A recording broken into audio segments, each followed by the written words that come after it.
welcome along to this video where I'm going to take you through my top 10 4K discs in my collection as of this moment. Now I filmed one of these, it was my first video on here actually in the 1st of June this year. Hello and welcome along to a video about my favourite 4K films. I've owned a 4K player for about a year now and I've been collecting for that year, and I've got about 80 titles in total, but I've watched 26 of them up until now. And at this point, I'd just like to tell you what I think is the best 4Ks that I've looked at this year. And the picture wasn't great, the quality was quite dark, the screen aspect ratio wasn't correct. But anyway, I've always wanted to do another one of these when I feel that enough of the titles have changed in the top 10 to make it, you know, something that you're going to see is a bit new from the last one. If you want to watch the last one, I'll post a link down below and you might see what I thought at that point was the best. And there's been a few titles that have been extricated out of there because of other titles that have come through. Now, as of today, I've watched 41 of my 100 4Ks, and this list has changed because every time I watch one, I'll put it down in the list where I think it goes. Sometimes they break into the top 10 if they are really exceptional. So if you're getting into 4K for the first time, you need a few recommendations for what I consider to be the greatest picture quality of all time. I'm going to rate these more on picture quality than on sound quality, although I can say that all of these have got a great soundtrack. Most of them have 7.1, 5.1, and some have Dolby Atmos. I haven't got any issues with any of the audio on there. I think they're all exceptional. So, but today it's going to be all about the picture quality, and I'll take you through a little brief sort of what I found out about the picture quality. Now, as well, I've got a great shout out on the channel Movie Collector by John, and he was talking about a thing that he's doing at the moment. In that video, I'll put a link down below. It's about the differences he has between 4K and 2K. Is there any difference, or are there any difference? And he's got some quite interesting findings there. And also he does things in a very I'm going to say technical way. So if you want a sort of technical version of why these are good or not so good, take a look at John's video, which I'm going to link down below. So, and also he's asked me to do if I can do my video of what I think between 2K and 4K, which I will do. That's coming up quite soon. So anyway, for today, I'm just going to take you through my top 10 4Ks in my collection at this moment. Of course, if I watched the other 60, this list could change drastically, or could it? Are these ones firm in the top 10? It remains to be seen. You know, hopefully, I'm always open to discs challenging the top 10 and coming in. I'm not going to save a disc. Say if my favourite film comes out on 4K and it's not that good, I will not put the film in. These aren't based on my favourite films. These are based on the actual picture quality of the film that's presented there. And some of these films in here, I wouldn't say are my favourite films of all time. In fact, one of them I don't really like, but I have to go on the side of the fact of how good it is in the picture quality. So anyway, enough waffling, let's get into this. I wish I had a poster I could stick on there and that would take your mind off the fact of a blank wall, but never mind. But I'll take you through, actually, if I watch 41 films, what's bottom of the list am I 41? Because I did this on the last time, and my bottom disc on the last one was Halloween. Now that was no slight on Halloween, the 1978 Halloween. It still looked really good, but I found that for me, the picture quality, it might have been a little bit better, might have been a little bit more colourful, or could have been a little more colourful, although I appreciate the fact it's an autumnal movie. But I thought that it might have been able to be improved on.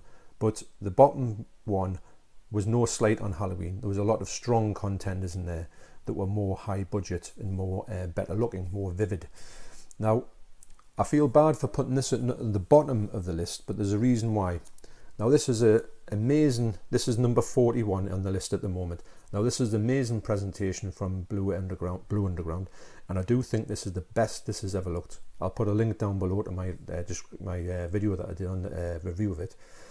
But the fact it's filmed in 16mm means it's only got a certain amount of limitations. This looks stunning for Maniac, and when you see Maniac in this condition, you will understand how good it is. But when it goes to fight against the big heavy hitters, it doesn't stand a chance. But that's purely down to the way it was filmed. If it was filmed in 35mm, I might be saying a few different things about it. So that's bottom of the list, but by no means is it something that I don't recommend. I do highly recommend this title. Okay, so that being said, let's see what's in the top 10.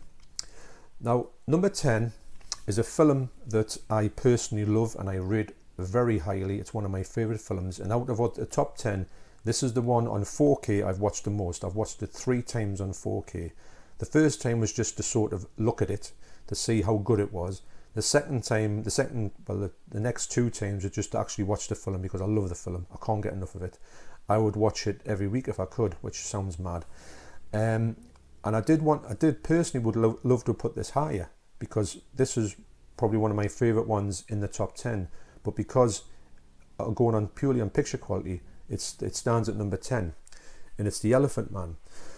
Now this looks stunning, and the sound quality, I think it's only on about two stereo audio, but it's perfectly fitting to the film. And they've done an amazing job on this. It's the best it's ever looked. It's probably the best it will ever look. It looks pin sharp.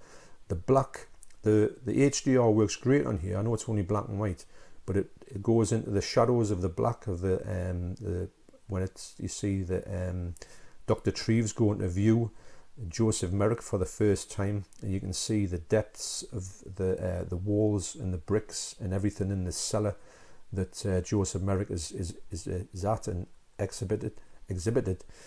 And for me, that brings this film alive. Although I've had it in many formats, this is definitely the best one I've seen of it. But I would love to put this higher, but there's other ones that are above it. But number 10, The Elephant Man. And like I say, all of these are highly recommended. If you're branching out on the 4K front, you might want to try some of these films here if you want to see the zenith of picture quality and show off your system. So there you go. Number 10, The Elephant Man.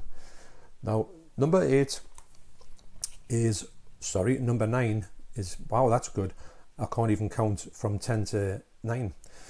Yeah, number 9 is a film that I've got on here because I do like these ones that are computerized films and sort of computer animated films. And this one here is, number 9 is Angry Birds 2. It's a quite good film, actually. It's quite a good laugh, but it's the reason why I picked it up from America. You can only get it in US on 4K, is because it's IMAX enhanced picture quality. Now you can really see that the vibrancy on the colour of this movie. It's pin sharp, obviously, but the colours on here are the thing that stand out for me. Maybe it's one of the most colourful films in the top 10. Now, it's not the best of films. It's very enjoyable. I do watch it. I've watched it with my wife and we've quite enjoyed it, and I've got no qualms about watching it again. I wanted to see how good they could make a computer film, a computer animated film, and I think this is probably the best I've ever seen thus far on that medium. But really highly recommend this for if you want something that's going to really stand out without being too bright. Are you listening, Gemini man? Right. Number 8 is Alita Battle Angel. Now this one here, I'd heard great things about it, and also I'd heard about the fact that the computer animation in here didn't really detract from the fact of, you know, when you had these films that are highly saturated with computer imagery and CGI, and it takes the picture quality down. When I didn't find that with this at all, and I did find that the character Alita just looked amazing on the picture quality, the picture sharpness of Alita's face, especially in the features, is ultra real. And also, in fact, if she didn't have the big eyes, you'd probably think it was a real person. And the colour scape of this is very nice as well. But I've found that this film is one of them ones that you think, with it being heavy on the CGI, would it detract from the picture quality? Could it not master it up to an acceptable rate? But I feel that this is one of the best ones I've seen in that way. So number 8, yes, Alita Battle Angel. Now another one here, which is number 7, which I'm thinking that it was a film that if someone had said to me a year ago, you would have this in your top 10 for 4Ks, I would have said there's no way I would even buy this on 4K, let alone even watch it. But I've kind of navigated quite by chance to this franchise. I don't like all the films, but I do like the later films. And when I put this one on, I was absolutely gobsmacked by the picture quality on it, because the other ones were good, but not that good. And it is Fast and Furious 8 at number 7. Bit of a shame it's not number 8, isn't it? That would be good for me OCD. So the HDR on here is paramount. It just makes this picture so bright and so colourful without it going crazy levels. I just found it as one of these films that is just I'm not saying it's a throwaway film at all. It's quite a good film actually, and I do like this series, and I will go and watch them in the future. I do think that the HDR plays a massive part in the fact of this film looking that good. I don't think that, I haven't checked the Blu-ray out against the 4K, but I think that the Blu-ray couldn't give you the colour levels that the HDR could give you on the 4K.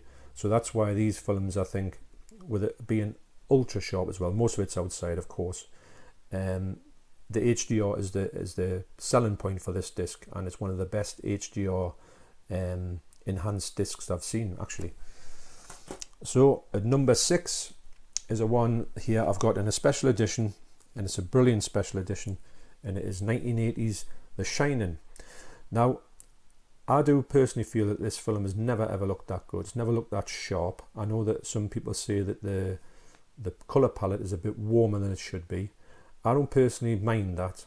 I do think that when you get your sort of your snowscape, and you do get the fact that it is a cold place, which is meant to be a cold place, they're stuck in the middle of nowhere in a hotel. But I do think that, and I think the sound quality in here as well, because the soundtrack in here is a brilliant soundtrack, and also it's so foreboding, the noises of the it's not an actual soundtrack for me, it's just a series of sort of electronic noises. And but I think this is a great version of this movie as well. I do think that if you could, and you like this film enough, if you bought this film, this version, you would not be unimpressed, if that's a word. So yes, so that's number 6, that's The Shining. And for me, I don't think, I would love to see what they can do with A Clockwork Orange, which must be coming out next year, because 1971, 2021, 50 years, of course. Now the next one, number 5, is a film that I don't really like. Now, why have I kept it?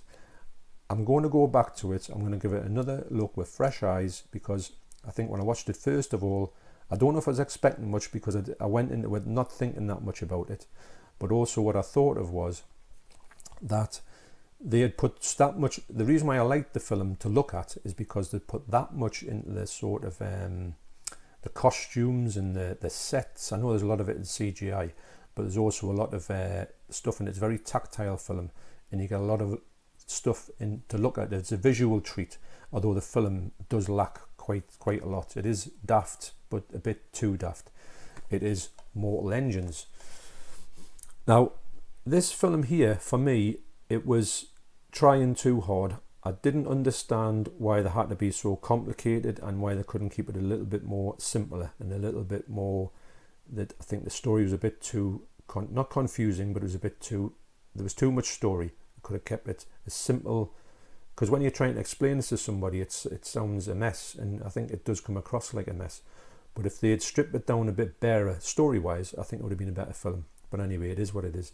And I'm going to go back to it, but I've got to say that the colour, the HDR on this one is just, the colours are absolutely unbelievable. The picture quality as well is pin sharp to the point of just being ridiculous. You know, you put it on, you think, wow, this is something I've never ever seen before in the realms of sharpness, colour-wise. The special effects look great as well. Just, you know, shame about the story. But I'm going to go back to it, but I have to rank it number 5, because to me it did beat the other ones. It doesn't beat them in the ways of films. All the other ones I would consider like near classics, or some of them are, but this one here just seems to, I don't know how to explain it. I think people who go, if you go in with a low expectation of this film and you get it cheap, I don't think you'd be that disappointed. But if you went in thinking it was going to be the next Lord of the Rings, you'd be very, although it's nothing like Lord of the Rings, you'd be very disappointed. Now, number 4 is getting back to colours. This is probably the best looking boutique label, sort of obscure horror film. It's not really obscure, but it is in the, it's not like a mainstream film. And it is 1977's Suspiria. Now this film here, which has been released from Synapse, this is their first foray into the 4K realm. They did an amazing job, excuse me, simply because this film is that colourful, and it's mainly the colours are the best thing about it, because Dario Argento, when he set up the colorscape for this movie, he's done a load of stuff that, you know, you don't really know how he's got 3 colours on the same screen in the same area, and it's saturated with blues and saturated with reds and greens and neon, and it's just the actual quality of the picture is just colour wise and sharpness is unreal. Now I knew that this had been out before, but this version is the only one that's done the whole 9 yards, and it went back to camera negatives. It's got Dolby Atmos, it's got Dolby Audio, it's got the everything. So I urge anybody who's after Suspiria, if you might have to pay a few extra quid, but don't waste your money on the other ones, because for me this is the only one who has is the real deal. But that's number 4, that's Suspiria, and it's a good film as well. I do like the film, but for audio, and it's got a great audio track by Goblin, and also the picture quality is it's always been, anybody who talks about Dario Argento always talks about the colours of Suspiria. So yeah. Now at number 3, talking about colourful, this is another colourful one. It's not anywhere in a different sort of spectrum as Suspiria. It's 2001 A Space Odyssey. Now this film was made in 1968, and you would think on some of the scenes that was made yesterday, it's really, the picture quality for me is one of the best picture quality things of something that's come out of that era, the 60s, that I've ever seen. The HDR is great on here. I feel the colours for me, even though some of them can be, some of it's not saturated, it's very can I say, there's a lot of reds in it, there's a lot of whites in it, seems very clinical, but it's very Kubrickian, and it does give me the sort of the feeling that that's how I know Stanley Kubrick's not around anymore, but I think that's the kind of palette he would have wanted for this movie. And it's so bright. The scenes at the start with the 8 men is ultra crisp, and the detail to the pictures that they've been able to pull out of this this huge sort of 70mm print, for me is stunning. So that's number 3. That's 2001. So at number 2, now my number 2 and number 1 were quite close. When I watched these two, I thought, right, I'm going to have a bit of a problem trying to separate them, because they both are stunning to my eyes. I can't. But the fact is, I've had these films in numerous things over the years, and they've always looked pretty good, actually, because of the fact they're so bright, in a good way. So, but it came down, when I watched it, I just had to go with one of them above the other one, but it's very close, this. So really, if you get any one of these two, for me, these will probably be the best experience you would have visually on on 4K. So number 2 is Grease. Now this film, like I say, I've seen it, the pictures loads of times. I saw it on video, DVD, Blu-ray, the whole lot. I love the film. I've watched it countless times, and this one here, the HDR comes into play because it's a very bright and colourful film. You probably won't see another one. Well, you probably would see ones in the 70s like that, but to me, it's always looked good on any medium it's been on. So I knew when it come to 4K, if they'd done a good job on it, it would look stunning, which it has looked stunning. So I'm very happy that they did that, and also it's got a Dolby Atmos track as well. So for me, Grease is, if you're into that film, you'll have a great time with Grease. So before I get to number 1, I just want to give an honourable mention. Now I'm going to give an honourable mention. I'm going to put a description, a link down below in my description on my review I did of this 4K. So the honourable mention I want to go to is Zombie. Now I think Zombie at the moment is round about number 13 in my list, because I ranked them all. Say if a film comes in at 27, that's where it goes, and the other ones go a little bit down the pack. But this one here, for a 1979 film, it looks absolutely stunning. It sounds absolutely stunning. Blue Underground have done an amazing job on it, and I do think that if anybody wants Zombie in any shape or form, or Zombie Flesh Eaters as it is known in the UK, you want to take a trip down and get one of these ones, because it is just absolutely amazing. So it, unfortunately for me, when I got it, I wanted to put in the top 10, but I would have been discounting a few of these. I would have had to move out the way of, like, I couldn't put it over Angry Birds 2, because the picture quality, even though the film, there's no comparison. I love this film. Angry Birds 2 is okay.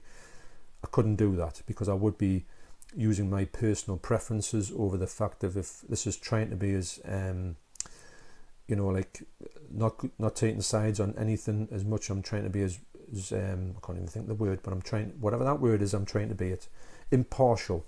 I'm trying to be impartial on these, to give you, you know, a sort of a view to say these films look stunning. But if I said to you, this is the best looking 4K ever, and you got it, and you thought, oh, hang on a minute, Grease looks much better than that, I don't want to go down that route. So there you go. That's an honourable mention to Zombie, because I feel bad for leaving it out of the top 10. But as zombie films go, it is the best looking one ever, until Dawn of the Dead comes out, possibly. So anyway, getting back to this, what's number 1? Well, you might have guessed already that number 1 is, of course, one of my favourite films of all time, thankfully, the 1975 classic Jaws. Now, I watched this with my wife, and I just couldn't believe how really sharp this picture was. The colours in it, they're just the blues of the water, the detail in some of the darker scenes on the boat. You just had everything.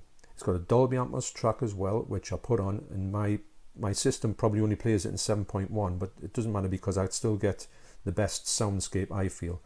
And this film here, for me, I don't imagine it would ever look any better. But I did get it thinking it would probably be number 1, and of course it went straight to number 1 as soon as I watched it. But I would have, even though I like Jaws a lot better than Grease, I would have had, if Grease topped it, I would have had Grease at the top. But I did struggle a bit. But in essence, I think they've done that much of a good job on, see, Grease has always looked good, and Jaws has looked pretty good, but I remember going back to VHS days, it didn't look that great. And for me, this one here has had the best work done on it, so it's upgraded it that much, that I think that for me it takes the top spot for that reason. Okay, so thanks very much for watching this this top 10. I will be doing the 2K against 4K one, that'll be coming up. I've also got a few things in the pipeline, but I'm going to have to do a lot of editing on it. That's why I was going to do a different one today, but I knew I would have to do a lot of editing on it, and because of the building work getting done, it's probably put it a little bit, I've had to move my schedule around a little bit. And also, if it's a few days going by and there's nothing on the channel, it's only because of the building work, of the drilling. Then it's hard to record it, because you've got to come to this the furthest out of the way. Next I'll be in the garage. But anyway, so thanks very much for watching, and you take care, and I'll see you in the next video.